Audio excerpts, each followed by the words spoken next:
Brought to you by MDH मसाले। जिन्होंने use किया है वो जानते हैं असली हींग का स्वाद। MDH सुपर हींग, शुद्धता का असली तड़का। MDH। सनातन का अपमान बार बार करने वाला मौलाना जर्जिस आखिर कब गिरफ्तार होगा, कब उस पर शिकंजा कसा जाएगा, यह सवाल इस वक्त हर सनातनी के जहन में कौंध रहा है और कौंधना भी चाहिए, क्योंकि जहरीले जर्जिस ने हिंदू देवी देवताओं पर जो आपत्तिजनक बयान दिया है उसे सुनकर हर सनातनी का खून खौल रहा है। लेकिन मौलाना जर्जिस अब भी आजाद घूम रहा है, उसकी जहरीली जुबान पर अब भी लगाम नहीं लगी। आप सोचिए, अब ऐसे जहरीले जर्जिस के खिलाफ जी न्यूज ने एक मुहिम शुरू की और वो ये कि ये सड़क छाप मौलाना को जी न्यूज हर रोज एक्सपोज करेगा। सड़क छाप मदरसे से तालीम लेने वाले इस मौलाना ने पहले तो अपनी जहरीली जुबान से सनातन का अपमान किया, हिंदू देवी देवताओं पर घोर आपत्तिजनक बयान दिए, लेकिन इस बदजुबान मौलाना की हिमाकत तो देखिए। करोड़ों सनातनियों की आस्था पर आघात करने के बाद ये मौलाना मंच से ही मीडिया चैनलों को धमकाने लगा, हिंदू देवी देवताओं पर दिए अपने बयानों को न चलाने की चेतावनी देने लगा। गौर से सुन ले मौलाना जर्जिस, तेरी इन गीदड़ भपकियों से ना तो जी न्यूज डरने वाला है और ना ही तेरे विवादित बयानों को दिखाने से पीछे हटने वाला है, क्योंकि जी न्यूज अब इस जाहिल बदजुबान और बेशर्म मौलाना के खिलाफ ऐसी मुहिम चलाएगा जो तभी पूरी होगी जब यह जहरीला मौलाना कानून की गिरफ्त में होगा, सलाखों के पीछे छटपटा रहा होगा, रहम की भीख मांग रहा होगा।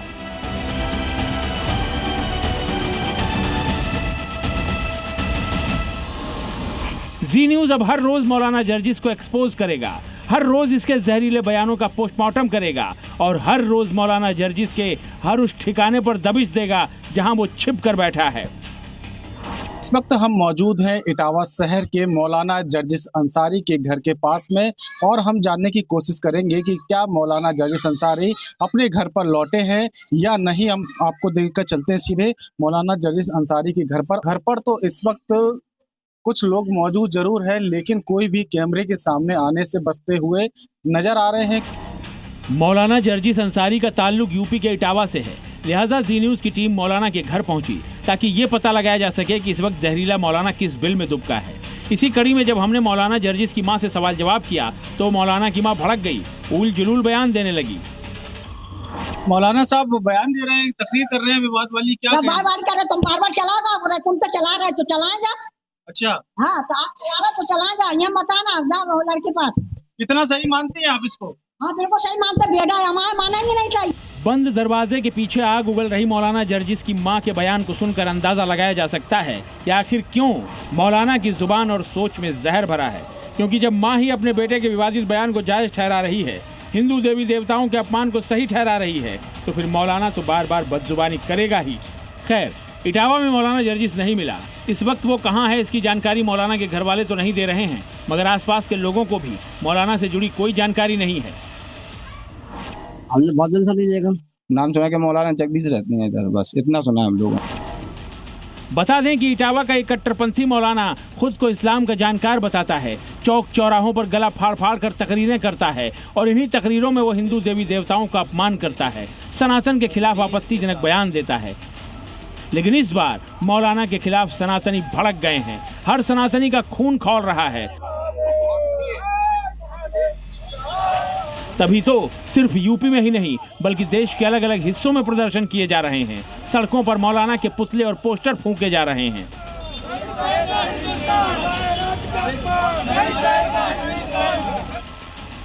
मौलाना जर्जिस अंसारी ने चंद रोज पहले भगवान श्री कृष्ण को 5 वक्त का नमाजी बताया था और इस बार मौलाना जर्जिस ने भगवान शिव और ब्रह्मा जी के खिलाफ आपत्तिजनक बयान दिया। हिंदू देवी देवताओं के इसी अपमान के बाद सनातनियों की त्योरियां चढ़ी हुई हैं। मौलाना पागल हो गया, इसका मानसिक संतुलन खराब हो गया, ये विदेशी एजेंट है, इसका पता लगाना चाहिए, इसके अकाउंट चेक होने चाहिए। ये केवल हिंदू समाज की भावनाओं को आहत कर रहा है। इस मौलाना को तत्काल भारत सरकार को, विभिन्न प्रदेशों की सरकार को देशद्रोह के अंदर बंद करके जेल में डाल देना चाहिए। हिंदू संगठनों ने मौलाना के खिलाफ पहले भी FIR दर्ज कराई और कल लखनऊ के हजरतगंज थाने में एक बार फिर से तहरीर दी गई है। भड़काऊ मौलाना जर्जिश के खिलाफ अब लखनऊ पुलिस एक्शन मोड में आ चुकी है। लगातार जर्जिश को ढूंढने की कोशिश की जा रही है। इसके लिए टीमें अलग अलग जगहों पर छापेमारी कर रही हैं। मतलब ये कि जहरीला मौलाना जर्जिस अब CM योगी के रडार पर है। योगी फोर्स मौलाना के पीछे लग चुकी है और जी न्यूज ने भी मौलाना की गिरफ्तारी तक अपनी मुहिम को जारी रखने का फैसला किया है। यानी जब तक मौलाना की जुबान पर लगाम नहीं लगेगी, जब तक मौलाना पर शिकंजा कस नहीं जाता, तब तक जी न्यूज मौलाना जर्जिस की धज्जियां उड़ाता रहेगा। उसके हर गुनाह, हर जहरीली साजिश को बेनकाब करता रहेगा। इटावा से अन्नू चौरसिया और लखनऊ से विशाल रघुवंशी के साथ ब्यूरो रिपोर्ट, जी मीडिया। जो योगी को कतई बर्दाश्त नहीं, कट्टरपंथी वही कांवड़ यात्रा के दौरान यूपी में करने की मंशा पाले। यूपी के बस्ती में बीती रात ऐसी एक कोशिश की गई। कांवड़ियों के जत्थे पर मस्जिद में मौजूद कुछ कट्टरपंथियों ने आपत्तिजनक कमेंट किया। उसके बाद मारपीट पर उतर आए, लेकिन योगी फोर्स ने उन्हें सबक सिखाने की पूरी तैयारी कर ली है। भाईजान की कांवड़ वाली दिक्कत को अब योगी ही दूर करेंगे।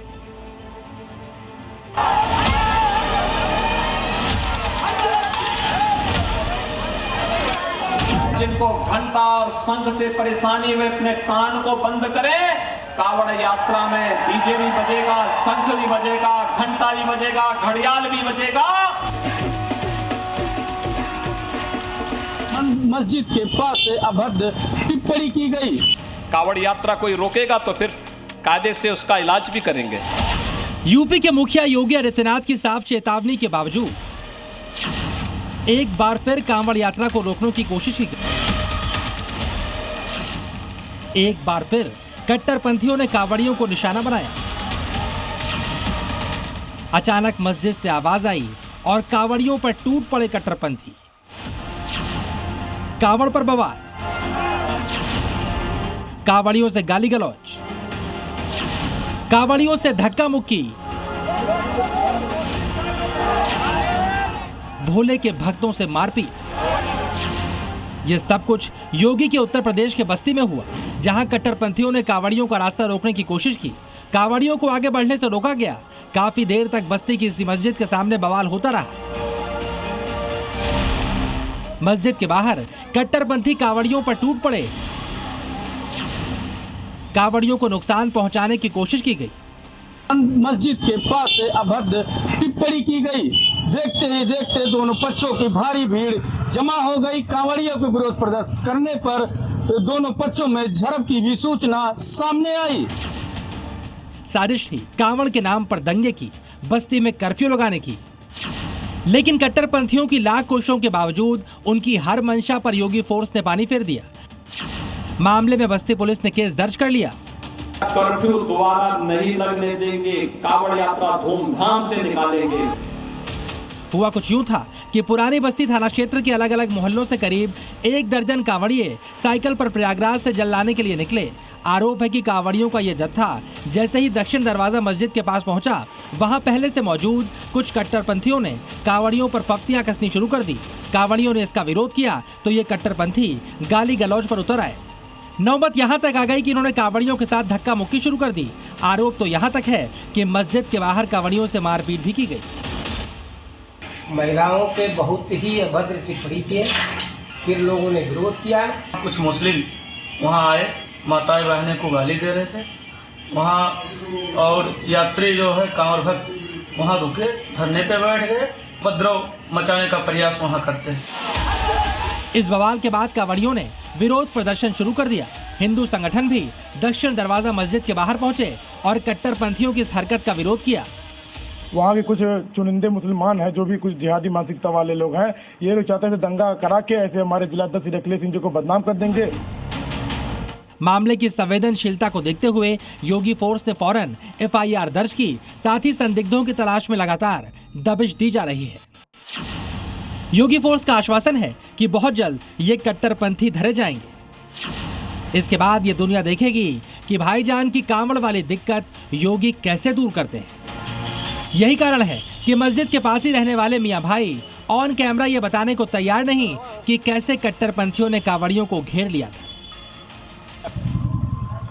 गोल वाल हुआ था क्या? चौकी चले जाइए, उन्हें बता दें। अच्छा, आप लोगों को नहीं जानकारी है? हम देखे नहीं देखे। अच्छा, आपको नहीं मालूम? यहाँ कोई मामला नहीं। कब कट्टरपंथियों को सनातन के खिलाफ खाद AIMIM के वारिस पठान जैसे नेता देते हैं। सुनिए कैसे कांवड़ के नाम पर ओवैसी के नेता मुस्लिम समुदाय की भावनाओं को भड़काने का काम कर रहे हैं। योगी जी बोलते हैं कि सड़कें नमाज पढ़ने के लिए नहीं है, मगर अभी कांवड़ तो पूरे रास्ते के ऊपर जमा हो गया। यूपी में कांवड़ यात्रा को लेकर सीएम योगी ने व्यवस्था एकदम टाइट रखी है। कट्टरपंथियों के नफरती मंसूबों पर लगाम कसने का हर इंतजाम किया गया है। बस्ती वाली घटना के जरिए योगी फोर्स ने कट्टरपंथियों को यह संदेश दे दिया है कि कांवड़ यात्रा में खलल डालने की कोशिश करने वाले किसी भी असामाजिक तत्व को बख्शा नहीं जाएगा। ब्यूरो रिपोर्ट, जी मीडिया। अब बात एक ऐसे घोटाले की जिसकी जांच हर मुसलमान चाहता है। यूपी से साल दर साल वक्फ की संपत्तियां गायब होती जा रही है, या फिर यूं कहें कि वक्फ संपत्तियों की देखरेख करने वाले ही गायब कर रहे हैं। ऑल इंडिया मुस्लिम जमात के अध्यक्ष मौलाना शहाबुद्दीन ने वक्फ संपत्तियों की लूट का आरोप लगाया है और सिर्फ एक जिले में 320 करोड़ रुपए का हेरफेर करने का सबूत भी पेश किया है। मतलब चंदा चोरी से बड़ा घोटाला वक्फ के नाम पर हुआ है।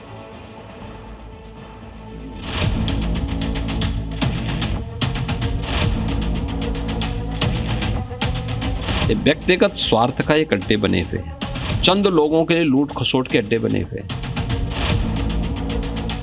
वक्फ में लूट, घोटालों का भांडा फूट गया। अखिलेश यादव इस बात को नहीं देख रहे हैं कि उनके शासनकाल में अरबों रुपये का वक्फ घोटाला किया है। कब्रिस्तान की जमीन साइकिल वाले विधायक जी का कब्जा। 3 मंजिला बिल्डिंग बनी है, कब्रिस्तान पे बनी हुई है, और वो समाजवादी पार्टी के विधायक हैं। मौलाना के हाथों में ये महज कागजों का पुलिंदा नहीं है, बल्कि वक्फ संपत्ति में हुए घोटाले का सबूत है। वक्फ में अब तक का सबसे बड़ा घोटाला हुआ है। सिर्फ एक जिले में 320 करोड़ का घपला हुआ है, जबकि यूपी में 75 जिले हैं। पूरे यूपी में करीब 1.25 लाख करोड़ की वक्फ की संपत्ति है। ऑल इंडिया मुस्लिम जमात के राष्ट्रीय अध्यक्ष ने मुतवलियों पर करोड़ों रुपए के घपले का आरोप लगाया है। जिन लोगों पर वक्फ की संपत्ति की देखरेख का जिम्मा था, उन्हीं लोगों ने वक्फ की अरबों रुपए की संपत्तियों को कौड़ियों के भाव बेच दिया और पैसा डकार गए। मैंने 2 जगह के सबूत दिए हैं, पूरे उत्तर प्रदेश का सबूत नहीं दिया है, दे सकता हूं, मगर अभी सिर्फ बरेली के 2 जगहों का। एक बहेड़ी तहसील में जाम सावंत है, वहां पर 1400 बीघा ज़मीन का घोटाला हुआ। आज बाज़ार भाव से अगर देखें तो 220 करोड़ की संपत्ति है वो। और दूसरा जो मैंने सबूत दिया है वो चंदपुर बिजपुरी का है, जहां पर 100 करोड़ की ज़मीन, चूँकि वो शहरी क्षेत्र में आती है इसलिए वो महंगी हुई और 100 करोड़ रुपए में उसको बेचा गया। वक्फ की संपत्ति बेचकर पैसों की ये लूट अखिलेश सरकार में हुई, लेकिन चंदा चोरी पर सवाल उठाने वाली समाजवादी पार्टी वक्फ घोटाले पर मौन है। बरेलवी ने अखिलेश राज में वक्फ के घोटाले का आरोप लगाया। योगी आदित्यनाथ से इसकी जांच की मांग की तो समाजवादी सबूत मांगने लगे।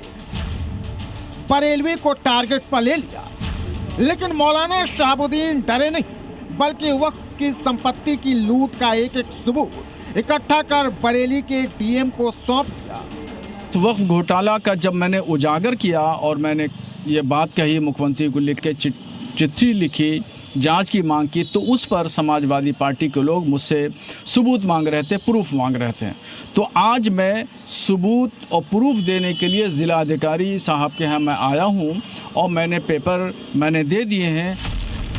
बरेली ही नहीं बल्कि लखनऊ में भी हजारों वक्फ संपत्तियों के गायब होने का आरोप है।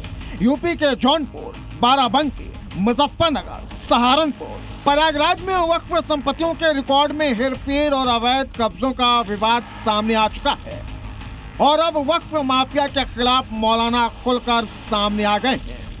अगर वक्फ संपत्तियों की आमदनियों का और वक्फ संपत्तियों का सही इस्तेमाल होता तो आज मुसलमान का बच्चा धक्के नहीं खा रहा होता। वक्फ संपत्तियों की आमदनी और वक्फ संपत्तियों में घोटाले किए गए हैं, आज उनके सबूत भी सामने आना ही संज्ञान लेने की जरूरत है और ऐसे कट्टरपंथी लोगों के खिलाफ कार्रवाई करने की जरूरत है। इससे पहले यूपी के बहराइच में सलार मसूद गाजी की दरगाह में चढ़ावा चोरी का आरोप लगा था। 100 करोड़ रुपए के हेरफेर का आरोप है। 20 सालों से दरगाह ने कोई ऑडिट नहीं कराया है। बीते 10 सालों से चढ़ाए गए चढ़ावा दान का कोई रिकॉर्ड ही नहीं है। अब बीजेपी अल्पसंख्यक मोर्चे के यूपी अध्यक्ष कुंवर बासित अली की मांग पर योगी आदित्यनाथ सरकार ने जांच के आदेश दिए हैं। मुस्लिम वोट बैंक की राजनीति करने वाली सियासी पार्टी और उनके नेता चुप है और उनकी यही चुप्पी मुस्लिमों को चुभ रही है। ब्यूरो रिपोर्ट, जी मीडिया। पहले पहलगाम और अब कुलगाम। धर्म पूछकर आतंकवादियों ने 2 हिंदुओं की हत्या कर दी है। हमले की जिम्मेदारी फिर मोस्ट वांटेड हाफिज सईद के संगठन लश्कर तैयबा के प्रॉक्सी टीआरएफ ने ली है। हाफिज सईद भूल गया है कि पहलगाम हमले के बाद उसके मरकज का क्या हश्र हुआ था। कुलगाम हमले के बाद पाकिस्तान सख्ते में है, डरा हुआ है कि कहीं हिंदुस्तान ऑपरेशन सिंदूर पार्ट 2 की तारीख ना डिक्लेयर कर दे। तारीख 31 जुलाई 2026, वक्त रात के 8:30 बजे, जगह केलम, कुलगाम। अचानक गोलियों की आवाज से कश्मीर घाटी थर्रा उठी। केलम में आतंकी हमला हुआ।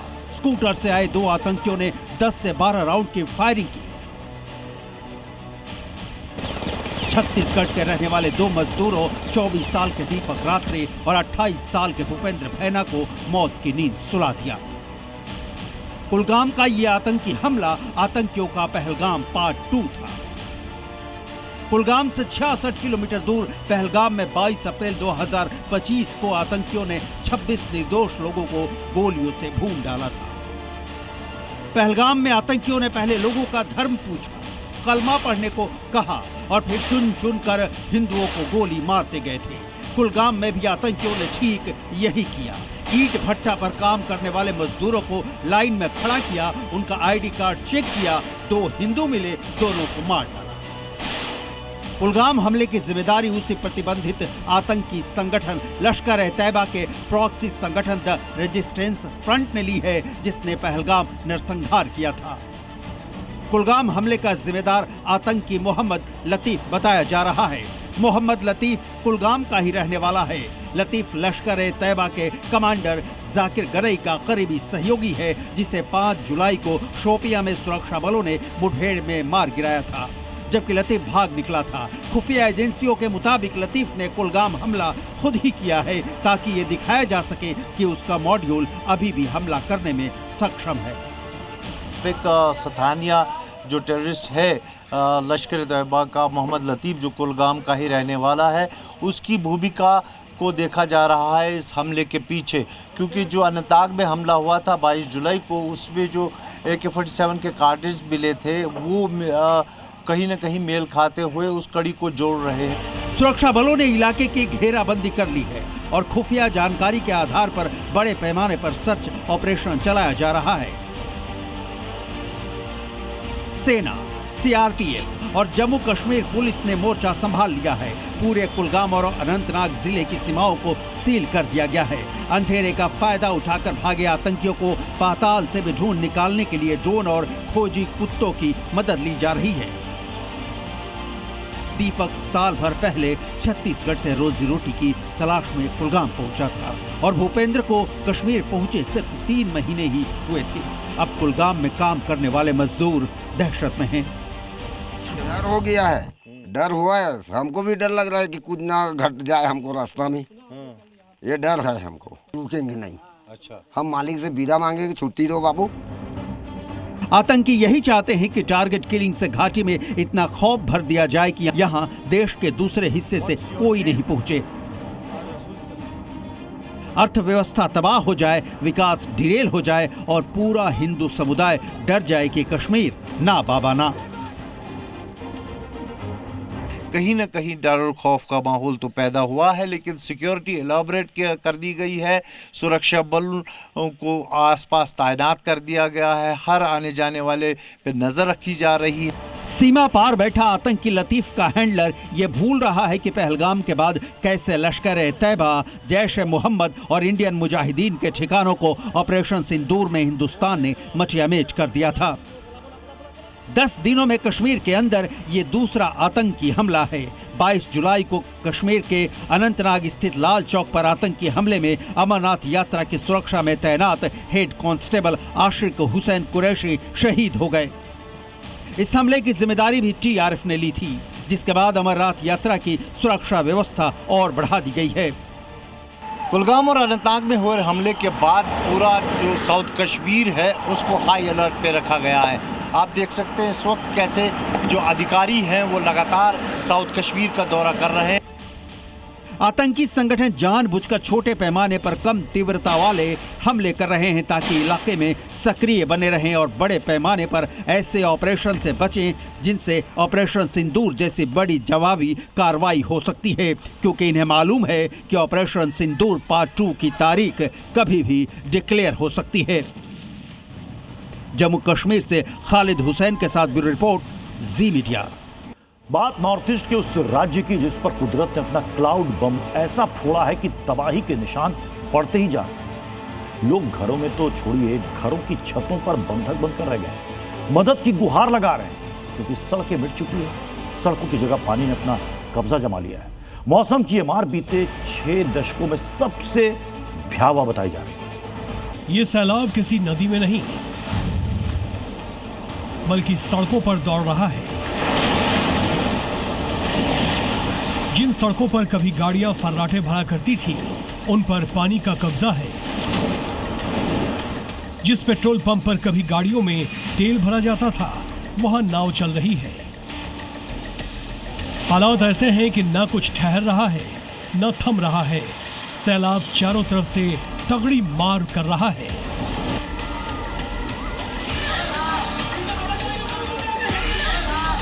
न दिन का पता है न रात का ठिकाना। लोग जान बचाने की जद्दोजहद में जुटे हैं। घरों की छतों पर बच्चों के साथ, बुजुर्गों के साथ कोशिश यही है कि किसी तरह जान बच जाए। डूबते कोट तिनके का सहारा होता है। असम में आई बाढ़ के बाद इन लोगों की हालत कुछ ऐसी ही है। कुदरत की मार ऐसी है कि अच्छे अच्छे कई मंजिला मकान भी खिलौने की तरह सैलाब में समा रहे हैं। गाड़ियां, सामान तो दूर की बात, इंसान हो या जानवर सैलाब में डूबकर जान गंवा रहे हैं। इन हालातों में सेना के जवान ग्राउंड पर उतर आए हैं। देखिए कैसे ये जाबाज जवान इन मुश्किल परिस्थितियों में भी अपनी जान पर खेलकर सैलाब में बह रही इन जिंदगियों को बचाने में जुटे हैं। चलो चलो आराम से, आ जाओ। असम में आई इस बाढ़ के कारण 11 जिले प्रभावित हुए हैं। करीब 900 गांव में कुदरत कहर बनकर बरसी है, जिसके कारण 7,21,000 से ज्यादा लोग प्रभावित हैं और 80 से ज्यादा लोगों की मौत हो चुकी है। इसलिए कहा जा रहा है कि असम में कुदरत ने क्लाउड बम फोड़ दिया है। असम में इस बार बीते 6 दशकों में सबसे भयावह बाढ़ आई है। सैटेलाइट से ली गई ब्रह्मपुत्र नदी की तस्वीरें भी इसकी गवाही दे रही है। पता चला है कि ब्रह्मपुत्र नदी में पानी करीब 3 गुना बढ़ गया है और उसका क्षेत्रफल लगभग 21 किलोमीटर चौड़ा हो गया है। हालात ये हैं कि घरों के सामने की सड़कें गायब हो चुकी है। लोगों की जान बचाने के लिए रेस्क्यू ऑपरेशंस चल रहा है। लोगों को सुरक्षित जगहों पर शिफ्ट कराया जा रहा है। असम पूरी तरह से नदी घाटी पर ही बसा हुआ है। यही कारण है कि राज्य का करीब 40% हिस्सा बाढ़ प्रभावित है। अनुमान के मुताबिक इससे हर साल राज्य को करीब 200 करोड़ रुपए का नुकसान होता है। राज्य में इतनी मूलभूत सुविधाएं खड़ी करने में 10 साल लगते हैं, जबकि हर साल औसतन इतना नुकसान हो जाता है। यानी असम हर साल विकास की राह पर 19 साल पिछड़ जाता है। और इस बार की तबाही तो न जाने कितना नुकसान लेकर आई है। हालात दिन ब दिन बद से बदतर होते जा रहे हैं। असम के इन 11 जिलों में लोग जिंदगी और मौत की कश्ती पर सवार हैं, जिन्हें ये नहीं पता अगले पल मौत लिखी है या सांसें अभी बाकी है। बाढ़ इतनी भयावह है कि पीड़ित हर पल डर के साए में जीने को मजबूर हैं। ब्यूरो रिपोर्ट, जी मीडिया। जिन्होंने यूज किया है वो जानते हैं असली हींग का स्वाद। MDH सुपर हींग, शुद्धता का असली तड़का। MDH